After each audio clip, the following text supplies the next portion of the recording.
السلام علیکم ورحمۃ اللہ وبرکاتہ۔ الحمدللہ رب العالمین، والصلاة والسلام علی سید الرسل و خاتم النبیین وعلی آلہ واصحابہ واتباعہ اجمعین، اما بعد۔ مجلس احرار اسلام پاکستان کے زیر اہتمام دار بنی ہاشم معمورہ ملتان میں سالانہ ختم نبوت کورس جاری ہے اور شاید منگل تک جاری رہے گا۔ میں نے بھی حسب معمول حسب سابق اس میں حاضری کا وعدہ کیا تھا اور کچھ گزارشات پیش کرنے کا ارادہ تھا، لیکن علالت کی وجہ سے سفر کا موقع نہیں بن سکا، لیکن اس میں سے غیر حاضر بھی نہیں رہنا چاہتا، اس لیے میں کچھ باتیں ریکارڈ کے ذریعے مجلس تک پہنچانا چاہتا ہوں تاکہ میری حاضری شمار ہو جائے اور اس ثواب سے محروم نہ رہوں۔ ختم نبوت کا عقیدہ ہمارا بنیادی عقیدہ ہے۔ جناب نبی کریم صلی اللہ علیہ وسلم اللہ پاک کے آخری نبی اور رسول ہیں۔ سلسلہ نبوت اور رسالت اللہ رب العزت نے جناب نبی کریم صلی اللہ علیہ وسلم پر مکمل فرما دیا، اور حضور کے بعد کسی کو نبوت نہ ملی ہے نہ ملے گی۔ یہ عقیدہ ختم نبوت ہمارا بنیادی عقیدہ ہے، اور اس کے پر استقامت اور اس کے تقاضوں سے آگاہی ہماری ایمانی ذمہ داری ہے۔ آج کے ماحول میں کیونکہ ہمیں منکرین ختم نبوت سے واسطہ پیش آتا ہے، بالخصوص قادیانیت سے، تو ایک تو عقیدے سے وابستگی، استقامت، اس سے آگاہی، بیداری، اور دوسرا منکرین ختم نبوت کی چالوں سے، ان کے حرکتوں سے، ان کے فتنے سے بچنے کے لیے تیاری رکھنا، یہ بھی ہماری دینی ذمہ داری ہے۔ مجھے مختلف کورسز میں گفتگو کا موقع ملتا رہتا ہے، بہت سے پہلوؤں پر گفتگو ہوتی ہے۔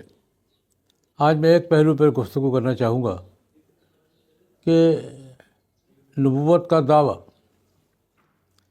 خود جناب نبی کریم صلی اللہ علیہ وسلم کے زمانے میں ہوا ہے، صحابہ کرام کے زمانے میں ہوا ہے۔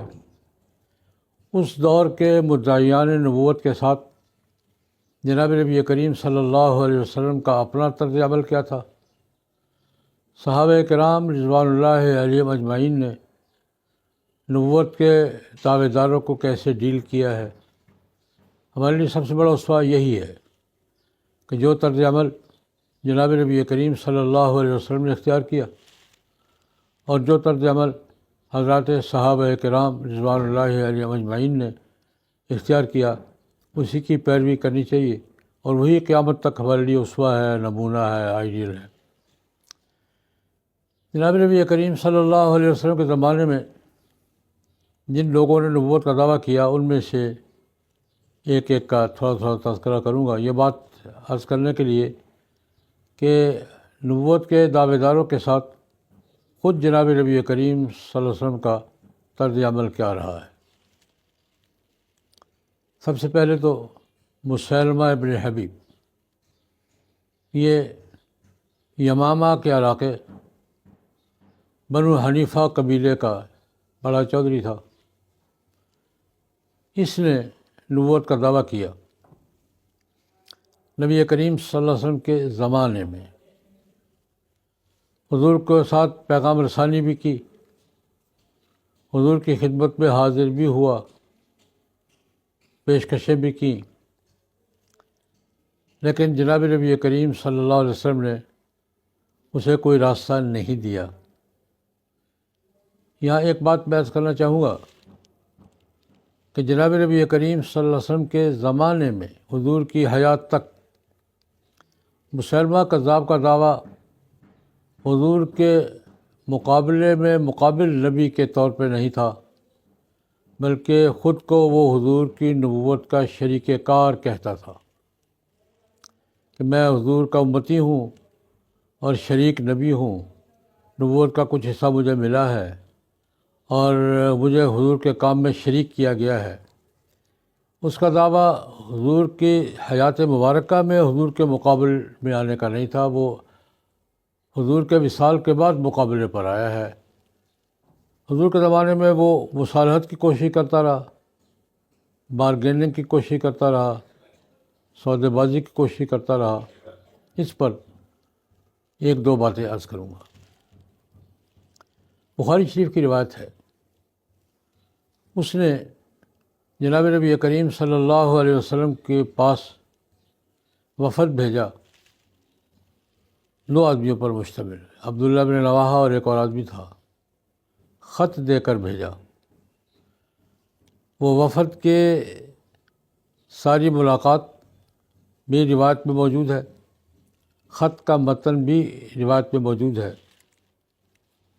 اس کے خط کا عنوان یہ ہے، نعوذ باللہ من مسیلمہ رسول اللہ الی محمد رسول اللہ، یعنی وہ جناب نبی کریم صلی اللہ علیہ وسلم کو بھی اللہ کا رسول مانتا ہے اور خود کو بھی اللہ کا رسول کہتا ہے۔ اشرک تو معاک فی الامر، وہ نبی کریم صلی اللہ علیہ وسلم سے کہہ رہا ہے کہ مجھے نبوت میں آپ کے ساتھ شریک کیا گیا ہے۔ ملاکن قریشن قوم یعتدون، یہ قریشی ٹکرے لوگ ہیں، کسی کا حصہ مانتے نہیں ہیں، تجاوز کرتے ہیں، بات تسلیم نہیں کرتے۔ یہ اس کے خط کا عنوان اور خط کا متن کہ میں شریک نبی ہوں، آپ اللہ کے رسول ہیں، میں بھی اللہ کا رسول ہوں۔ نبی کریم صلی اللہ علیہ وسلم نے اس پر 2 چیزیں بطور رد عمل کے اظہار فرمایا۔ وہ خط لانے والے دونوں قاصدوں سے پوچھا، اتشہدان یعنی رسول اللہ، کیا تم گواہی دیتے ہو کہ میں اللہ کا رسول ہوں؟ انہوں نے کہا نشہد، ہم گواہی دیتے ہیں۔ پھر پوچھا، اتشہدان یعنی مسیلمہ رسول اللہ، کیا تم اس کے بعد یہ بھی گواہی دیتے ہو کہ مسیلمہ اللہ کا رسول ہے؟ انہوں نے کہا جی نشہد، ہم گواہی دیتے ہیں۔ اس پر نبی کریم صلی اللہ علیہ وسلم نے وہ تاریخی جملہ ارشاد فرمایا، لولا ان الرسل لا تقتل لضربت اعناقکم، اگر یہ بات نہ ہوتی کہ سفیروں کو، نمائندوں کو قتل نہیں کیا جاتا، اگر یہ ضابطہ قانون نہ ہوتا یا عرف رواج نہ ہوتا تو میں تم دونوں کی گردنیں اڑوا دیتا۔ اس لیے کہ رسول اللہ علیہ وسلم کو نبی ماننے کے بعد کسی اور کو نبی ماننا یہ ارتداد ہے، اور مرتد کی سزا شرعاً کیا ہے؟ قتل ہے۔ لیکن چونکہ ایک عام عرف اور تعامل یہ تھا کہ سفیر کو، نمائندے کو قتل نہیں کیا جاتا، اس وقت کے بین الاقوامی ضوابط میں تھا، تو حضور نے فرمایا کہ اس وجہ سے میں تمہیں کچھ نہیں کہہ رہا۔ یہ خط و کتابت امام بخاری رحمۃ اللہ علیہ نے بخاری شریف میں نقل فرمائی ہے۔ یہ میں نے اس لیے عرض کی ہے کہ مسیلمہ کا دعویٰ مقابل نبی کا نہیں تھا، شریک نبی کے تھا۔ وہ رسول اللہ علیہ وسلم کی رسول رسالت کا انکار نہیں کرتا تھا، حضور کو رسول مانتا تھا۔ پھر بخاری ہی کی ایک روایت کے مطابق مسلمہ ایک بڑا وفد لے کر مدینہ منورہ آیا ہے کہ خود بات کروں۔ جناب نبی کریم صلی اللہ علیہ وسلم نے اس سے ملاقات کی ہے، چند جملے ہوئے ہیں لیکن ملاقات کی ہے۔ اس کا تقاضا یہ تھا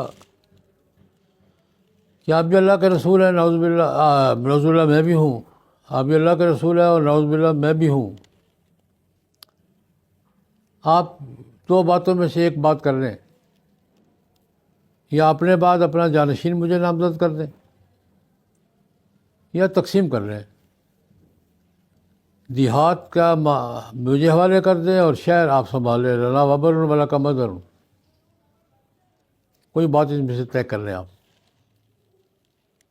نبی کریم صلی اللہ علیہ وسلم نے بات سنی، زمین پہ ایک لکڑی پڑی ہوئی تھی، کوئی ٹہنی ٹوٹی ہوئی، اٹھائی، ہمیں تم مجھے زمین کی اور خلافت کی بات کرتے ہو، اگر یہ تم لکڑی بھی مانگو گے تو میں نہیں دوں گا، اور اپنے حدود میں رہو، اگر تم نے حدود کراس کی تو اللہ لیا کرنا کل اللہ پاک تمہاری ٹانگیں کاٹ دے گا، تمہارا راستہ روک دے گا۔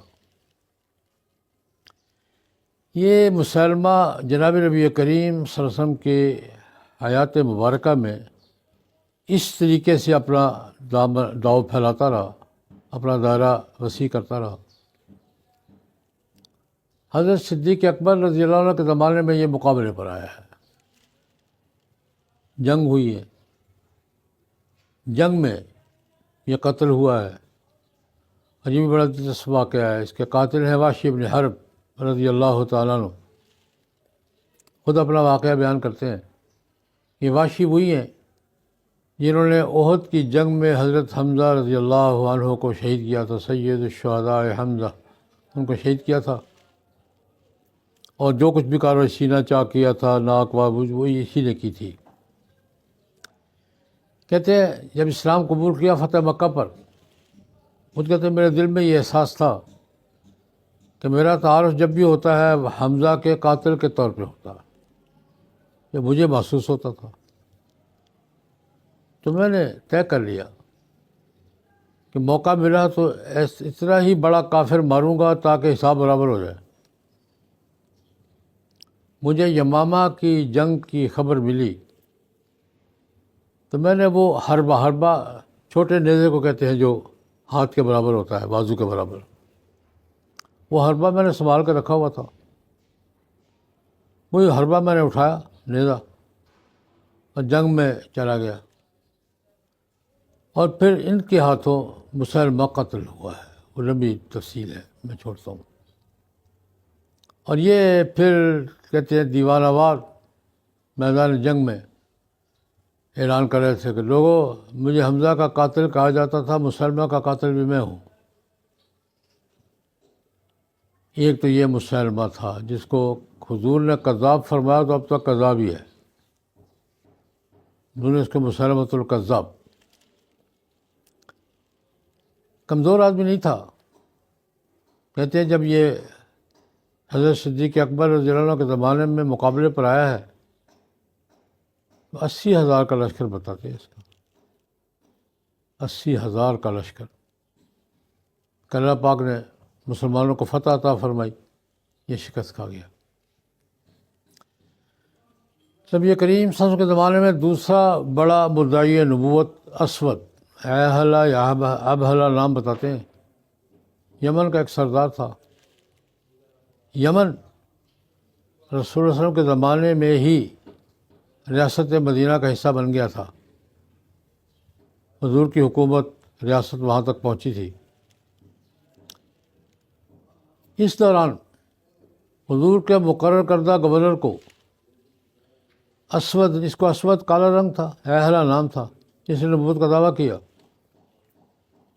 اور حضور کے مقرر کردہ گورنر کو شہید کر کے صنعاء کے دارالحکومت میں جو سرکاری محلات تھے ان پہ قبضہ کر لیا اور اپنی حکومت کا اعلان کر دیا۔ روایات میں آتا ہے کہ نبی کریم صلی اللہ علیہ وسلم کے علم میں یہ بات آئی مدینہ منورہ میں کہ اس نے اسود نے زمن کے شاہی محل پہ قبضہ کر کے اپنی حکومت کا اعلان کر دیا ہے۔ تو حضور نے مجلس میں فرمایا بھئی اس کو کون سنبھالے گا؟ فیروز دہلوی رضی اللہ تعالیٰ عنہ وہ یمن کے ہی تھے، حضور کی مجلس میں بیٹھے تھے، یا رسول اللہ میں حاضر ہوں، اجازت لی، یمن واپس گئے۔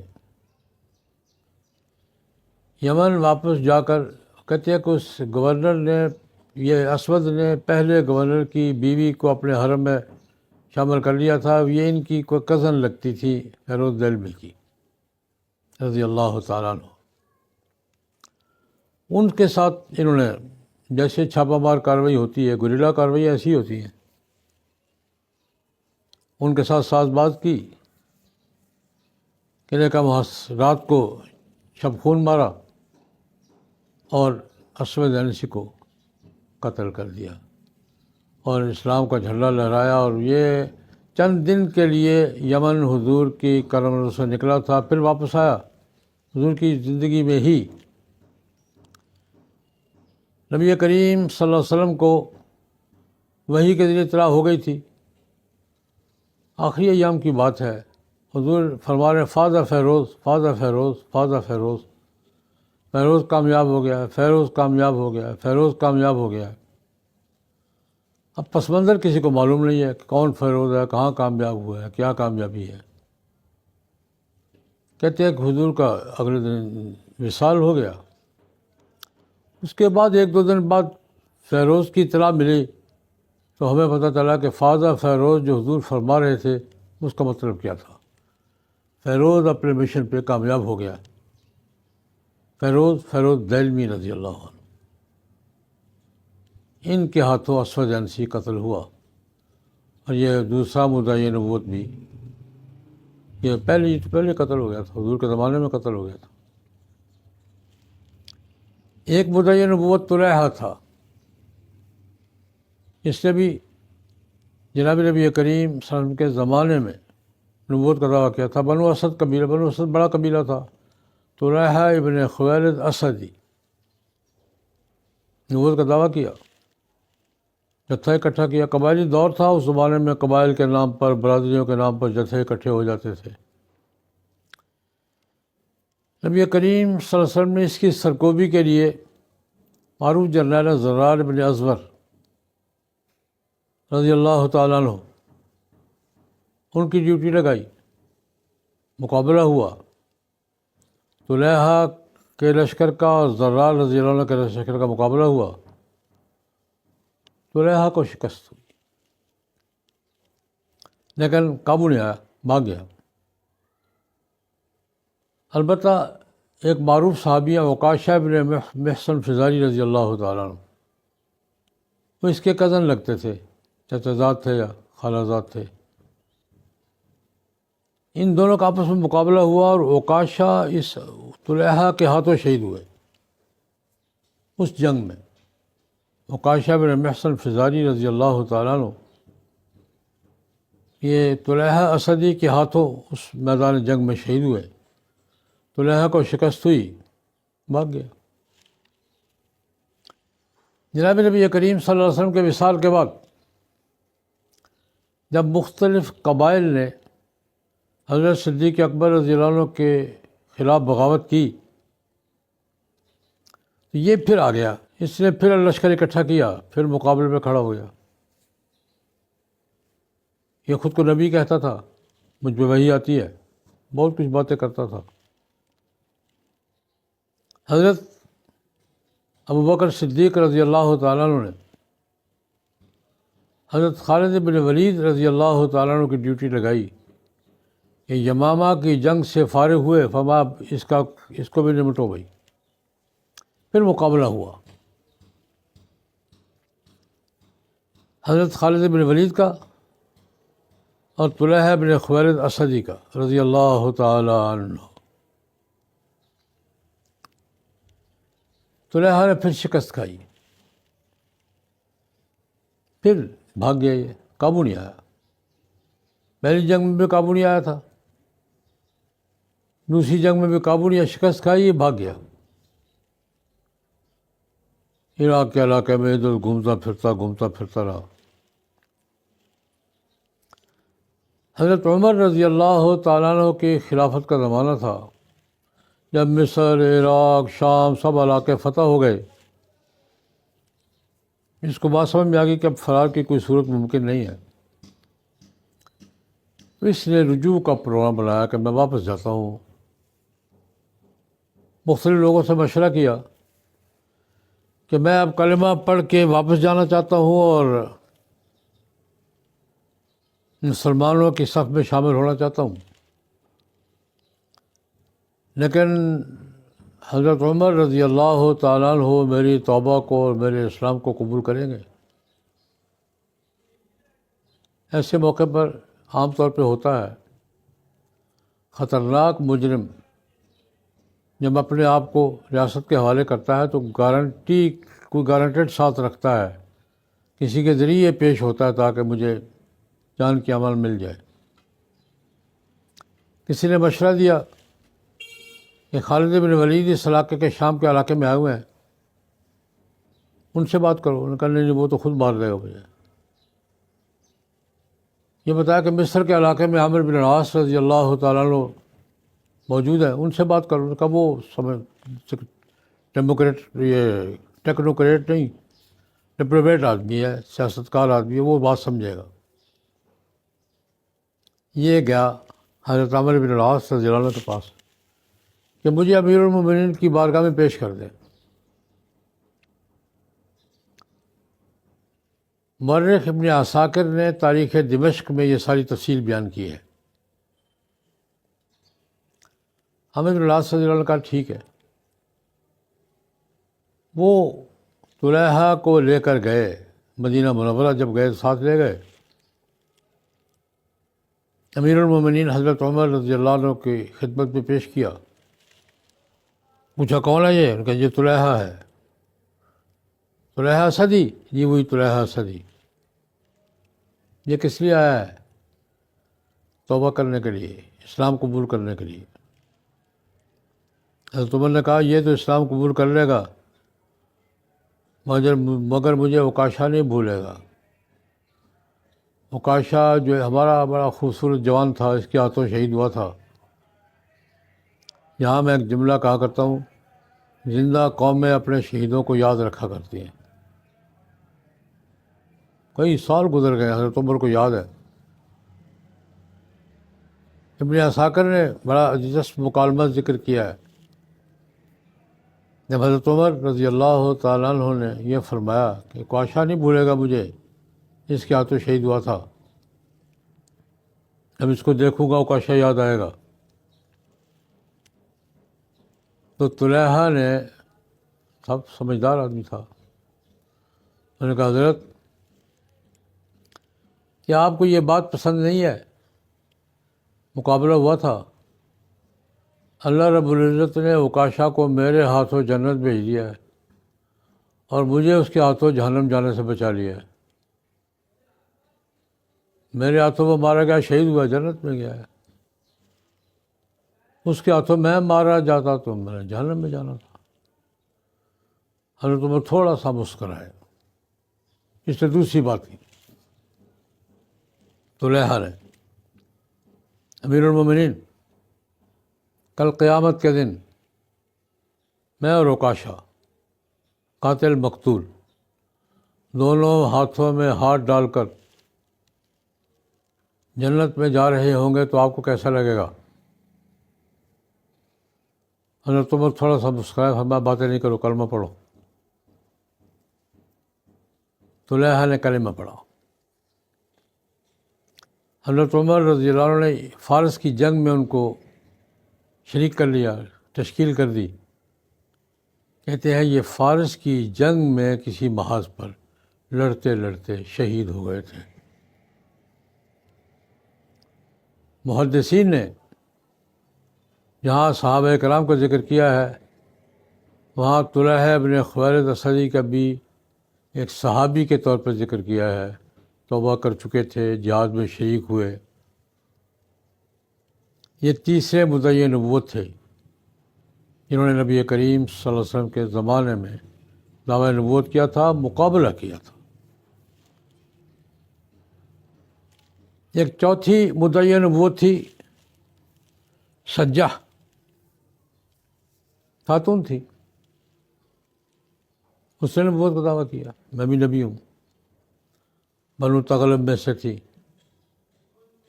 بڑا لشکر اکٹھا کیا۔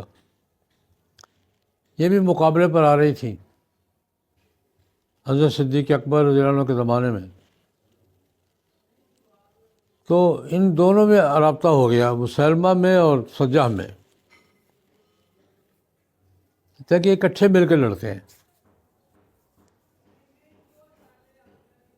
بڑی وہ مورخین نے تو بڑی لو سٹوری بیان کی ہے۔ مذاکرات میں 1 to 1 مذاکرات ہوئے ایک خیمے میں، اور کہتے 2 دن مذاکرات چلتے رہے۔ دونوں نے ایک دوسرے کو تسلیم کر لیا۔ اور اکٹھے جنگ لڑنے کا فیصلہ ہوا. اس سے بھی شکست کھائی. مسلمہ کو شکست ہوئی تو سجاح کو بھی ہو گئی. یہ غائب ہو گئی. اپنے المسلمہ تو قتل ہو گیا تھا، یہ اپنے علاقے میں چلی گئی. اب گمنام ہے، عورت کا گمنام ہونا آسان ہوتا ہے. خاصا عرصہ گزر گیا. امیر المومنین حضرت معاویہ بن ابی سفیان رضی اللہ عنہما، ان کا زمانہ تھا. یہ سجاح کے علاقے میں قحط پڑا، بارشیں رک گئی، قحط ہوا. قحط کے نتیجے میں جو کچھ ہوا کرتا ہوا، پیداوار رک گئی، سبزہ خشک ہو گیا، پانی کم ہو گیا، لوگ علاقہ چھوڑنے کے لگے.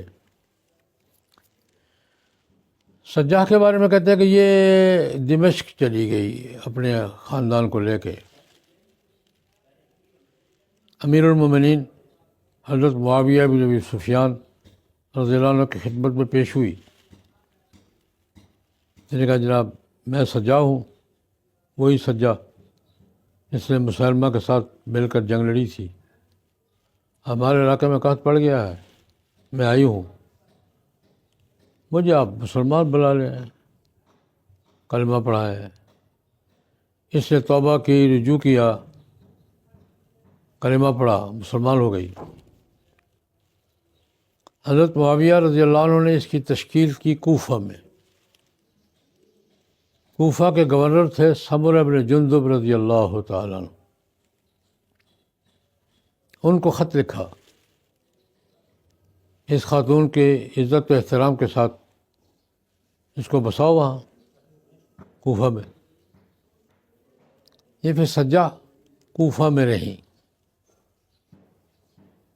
اس دور کے بارے میں محدثین لکھتے ہیں بڑی پارسا عابدہ خاتون تھی، عبادت گزار، بڑی نیک خاتون تھی. وہیں کچھ عرصہ رہیں. کوفہ میں ان کا انتقال ہوا.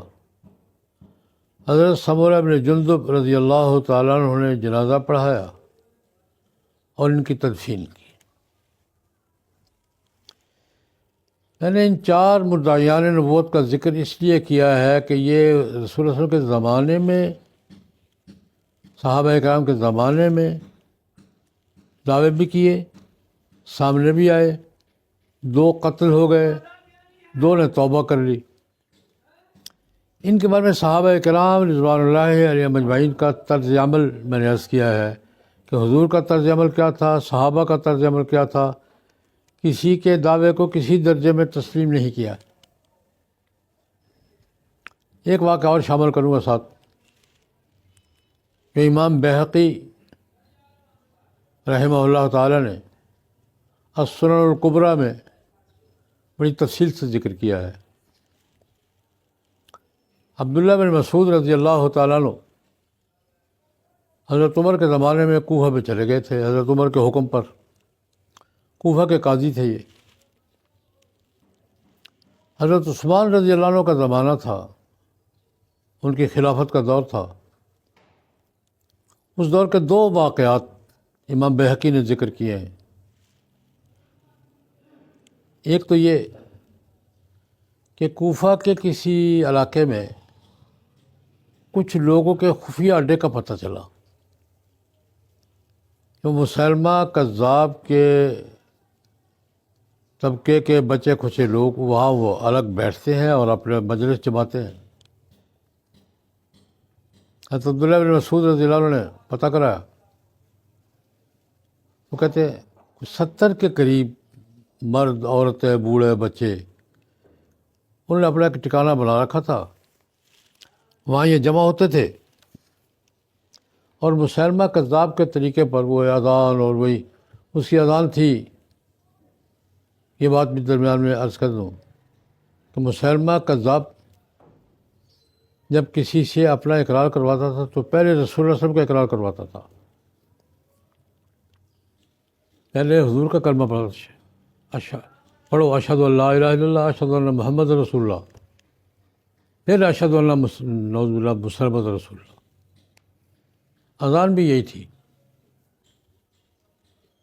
پہلے اشہد اللہ الہ الا اللہ، اشہد اللہ محمد رسول اللہ، پھر اشہد اللہ محمد مسلم. پہلے حضور کا اقرار کرتا تھا، پھر یہ.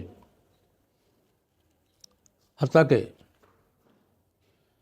ختم نبوت کے پہلے شہید حبیب بن زید انصاری رضی اللہ تعالیٰ عنہ، جو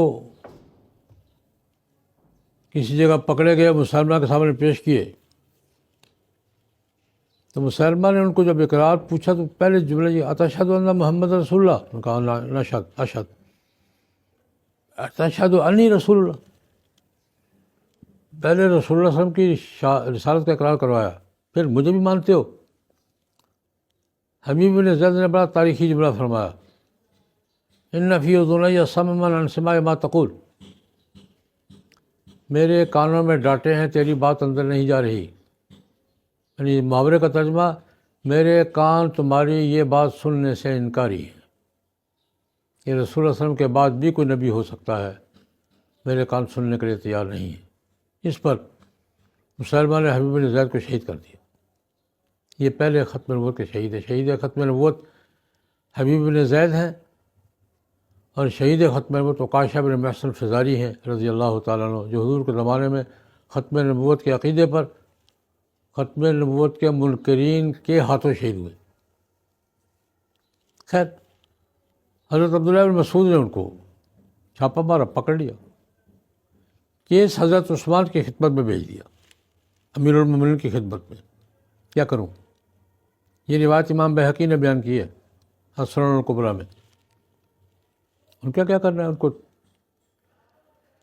اسلام کی دعوت دو. توبہ کا مرتد کے لیے قانون یہ ہے کہ مرتد کو 3 دن کی مہلت دی جاتی ہے. اسلامی ریاست میں قانون، اسلامی قانون نافذ ہو، ریاست ہو تو مہلت دی جائے گی 3 دن کی. اس کے ساتھ اس کے شبہات دور کرنے کا اہتمام کیا جائے گا. صرف دعوت نہیں دی جائے گی بلکہ اس کے شبہات کے ازالے کی کوشش کی جائے گی، سمجھایا جائے گا. 3 دن کا موقع دیا جائے گا. ہمیں جو توبہ کر لیں تو چھوڑ دو، نہیں تو جو سزا ہے وہ دو. روایت پہ یہ ہے کہ ان سب نے توبہ کر لی. لیکن ایک واقعہ اور بھی ہے. حضرت عثمان رضی اللہ تعالیٰ عنہ کے زمانے میں ہی کوفہ میں عبداللہ بن مسعود قاضی ہیں. ایک دن بازار جا رہے ہیں، ایک شخص پہ نظر پڑی، غور سے دیکھا، بلایا، میں تمہیں کہیں دیکھا ہے؟ کہ دیکھا ہوگا. فرمایا مجھے یوں لگتا ہے کہ جناب نبی کریم صلی اللہ علیہ وسلم کی خدمت میں مسلمہ کذاب کا خط لے کر جو 2 بندے آئے تھے ان میں شاید ایک تم تھے. اس نے کہا آپ نے ٹھیک پہچانا، میں وہ ہوں. میں ان 2 قاصدوں میں سے ہوں جو مسلمہ کذاب کا خط لے کر جناب نبی کریم صلی اللہ علیہ وسلم کی خدمت میں آئے تھے. میں ان میں سے ایک ہوں. عبداللہ بن مسعود رضی اللہ عنہ نے پوچھا اب بھی مسلمہ کو رسول مانتے ہو؟ ان کا جی مانتا ہوں. اب سفیر تو نہیں ہو؟ نہیں. تشریف لائیں. گرفتار کر لیا. یہ کیس بھی حضرت عثمان کو بھیجا. امیر المومنین حضرت عثمان ابن عفان رضی اللہ عنہ کی خدمت میں کیس بھیجا، کیا کرنا ہے. حضرت عثمان رضی اللہ تعالیٰ عنہ نے اس کا جواب بھی وہی دیا، توبہ کا موقع دو، توبہ کر لیں تو ٹھیک، نہیں تو پھر. چنانچہ امام بہقی فرماتے ہیں حضرت عبداللہ بن مسعود رضی اللہ تعالیٰ عنہ نے اس کو موقع دیا، سمجھایا. 3 دن کے بعد اس کو پھانسی دی. یہ حضرات صحابہ کرام رضوان اللہ علیہم اجمعین کا طرز عمل مدعیان نبوت کے بارے میں، منکرین ختم نبوت کے بارے میں، یہ اس دور کے واقعات ہیں، حضرات صحابہ کے دور کے واقعات ہیں. میں اس سے 2 باتیں یاد کرنا چاہتا ہوں. کہ ہمارے لیے جناب نبی کریم صلی اللہ علیہ وسلم اور حضرات صحابہ کرام رضوان اللہ علیہ مجمعین کا یہ اسوہ آج بھی ہمارے لیے یہی اسوہ ہے کہ ہم اس طریقے کے مطابق جیسے حضور نے ان کے ساتھ طرز عمل اختیار کیا ہم بھی طرز عمل اختیار کریں. جو صحابہ کرام نے جو رویہ اختیار کیا ہمارا رویہ بھی وہ ہونا چاہیے. اور دوسری بات یہ قادیانیوں سے میں کہتا ہوں، قادیانیوں سے اور تمام منکرین ختم نبوت سے، میں عام طور پہ یہ بات میں چناب نگر میں بھی کئی اجتماعات میں کہہ چکا ہوں قادیانیوں سے کہ یار تمہارے سامنے بھی تاریخ ہے. مسلمہ کذاب اور اسود عنسی بننا ضروری نہیں ہے، طلیحہ اور سجاح بھی بنا جا سکتا ہے. طلیحہ اور سجاح بھی بنا جا سکتا ہے، تمہارے لیے راستہ کھلا ہے. طلیحہ نے کیا کیا تھا؟ توبہ کی تھی، کلمہ پڑھا تھا، خود کو پیش کر دیا تھا ریاست کے سامنے، امیر المومنین کے سامنے. پھر انہوں نے تشکیل کی تھی کہ کیا کرنا تم نے. سجاح نے کیا کیا تھا؟ توبہ کی تھی، امت میں شامل ہوئی تھی، خود کو حضرت معاویہ رضی اللہ عنہ کو سپرد کر دیا تھا، حوالے کر دیا تھا. اس کی اگلی تشکیل حضرت معاویہ نے کی تھی. میری قادیانیوں کو بڑے کھلے طور پہ دعوت ہے، آئیے طلیحہ کا راستہ اختیار کیجیے، سجاح کا راستہ اختیار کیجیے. اگر آپ اپنے غلط عقائد سے توبہ کر کے امت مسلمہ کے عقائد پر دیانتداری کے ساتھ خلوص کے ساتھ آئیں گے، توبہ کریں گے، رجوع کریں گے، اپنے آپ کو امت مسلمہ میں شامل کرنے کے لیے سجاح اور طلیحہ والا راستہ اختیار کریں گے، آپ کا خیر مقدم کیا جائے گا. لیکن یہ بات یاد رکھے قادیانی حضرات کہ وہ موجودہ عقائد پہ، موجودہ طرز عمل پہ قائم رہتے ہوئے امت مسلمہ میں اپنے آپ کو شامل منوانے کے لیے جو مرضی کر رہے ہیں یہ نہیں ہوگا. ان کے لیے دو ہی راستے ہیں، تیسرا کوئی راستہ نہیں ہے. ایک یہ کہ امت مسلمہ نے ان کے بارے میں جو فیصلہ کیا ہے، پاکستان کی پارلیمنٹ نے، پاکستان کی عدالت عظمیٰ نے جو فیصلہ کیا ہے اور علماء امت کا جو اجماعی فیصلہ ہے اس کو قبول کریں اور خود کو غیر مسلم تسلیم کریں، پھر جو معاملات اگلے چلتے ہیں.